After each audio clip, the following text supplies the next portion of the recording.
There is no formal provision that recipients of the Bharat Ratna should be Indian citizen. Indian പൗരന്മാരാവണം എന്നുള്ളതിനകത്ത് പ്രത്യേകിച്ച് എന്ത് ചെയ്യുന്നില്ല, അങ്ങനെ ഒരു കർശനമായിട്ടുള്ളൊരു നിബന്ധനയൊന്നും പറയുന്നില്ല.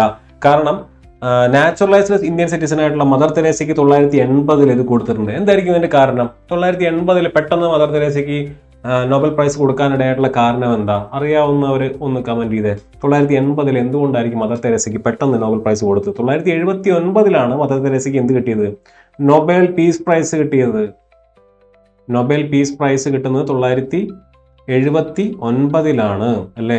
അപ്പൊ തൊട്ടടുത്ത വർഷം മദർ തെരേസയ്ക്ക് എന്ത് കൊടുത്തു? ഭാരതരത്ന അവാർഡ് കൊടുത്തു അല്ലെ? ലോകം ആദരിച്ച, സമാധാനത്തിന് നോബൽ സമ്മാനം കിട്ടിയിട്ടുള്ള ഒരു വനിതയെ ഇന്ത്യ എന്ത് ചെയ്യുന്നു? ഇന്ത്യയും ആദരിക്കാൻ തീരുമാനിക്കുന്നു. ഇന്ത്യയിലെ ഒരു പൗരന് ലഭിക്കാവുന്ന, ഒരു സിവിലിയന് ലഭിക്കാവുന്ന പരമോന്നതമായിട്ടുള്ള അംഗീകാരമായ ഭാരതരത്ന 1980 തന്നെ ആർക്ക് കൊടുക്കുന്നു? മദർ തെരേസയ്ക്ക് കൊടുക്കുന്നു.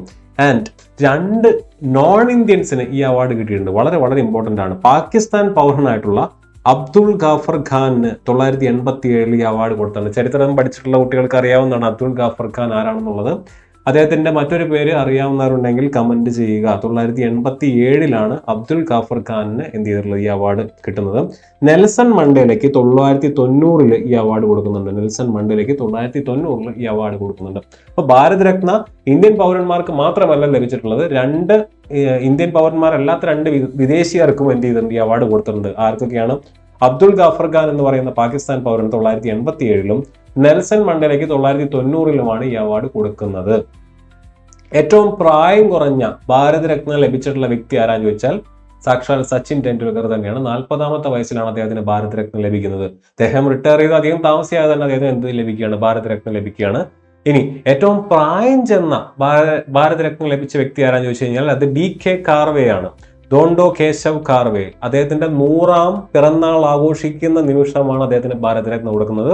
അത് 1950കളിലാണ് കേട്ടോ. ഈ കാർവേക്ക് ഈ പറയുന്ന ഭാരതരത്ന കൊടുക്കുന്നത് 1950കളിലാണ്.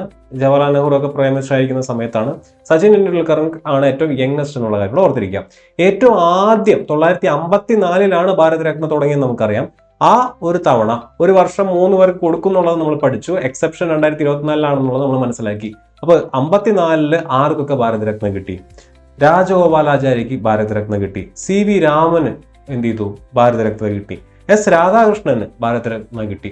നമ്മൾ ഇന്ത്യൻ പ്രസിഡന്റിന്റെ സ്റ്റാറ്റിക് GK പഠിക്കുന്ന സമയത്ത് ഞാൻ പറഞ്ഞിട്ടുണ്ടായിരുന്നു S രാധാകൃഷ്ണനെ പറ്റിയിട്ട് അല്ലെ. S രാധാകൃഷ്ണൻ ഇന്ത്യയുടെ പ്രസിഡന്റ് ആവുന്നതിനേക്കാൾ മുന്നേ ഭാരതരത്ന കിട്ടിയിട്ടുള്ള ഒരു വ്യക്തി കൂടെയാണ് S രാധാകൃഷ്ണൻ എന്ന് പറയുന്നത്. ഇനി മരണാനന്തരം ഒരാൾ മരിച്ചതിന് ശേഷവും എന്ത് കൊടുക്കും? ഭാരതരത്ന കൊടുക്കും. നോബൽ സമ്മാനം മരിച്ചതിന് ശേഷം കൊടുക്കുമായിരുന്നോ? ഇല്ല. പക്ഷെ ഭാരതരത്ന മരിച്ചതിന് ശേഷം എന്ത് ചെയ്യും? അദ്ദേഹത്തെ ആദരിക്കുന്നതിന് വേണ്ടി രാജ്യം കൊടുക്കും.